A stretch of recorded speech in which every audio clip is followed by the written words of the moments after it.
امریکایی ها حتی انقدر مهربون و صمیمی شدن با همون که بعد از فوت والده حسین آقای فریدون هم برای عرض تسلیت اومدن و خلاصه مراسم همدردی و گریه و فاتحه خوانی با حضور اقشار مختلف برادران و خواهران امریکایی و نیروهای لشکری و کشوری و برادر جان کری و آبجی شرمن برگزار شد.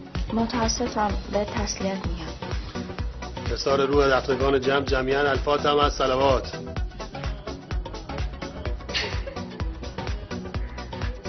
خاک تو سر همتون بکنم. یعنی فقط مونده این آمریکایی‌ها واسه گول زدن ما بیان مراسم دعای کمیل برگزار کنن.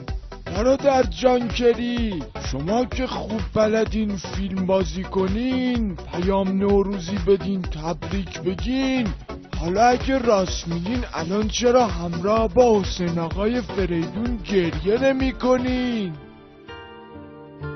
گریه نمی کنم، نه این که سنگم، گریه غرورمو به هم میزنه. مرد برای هضم دلتنگیاش گریه نمی کنه، قدم میزنه.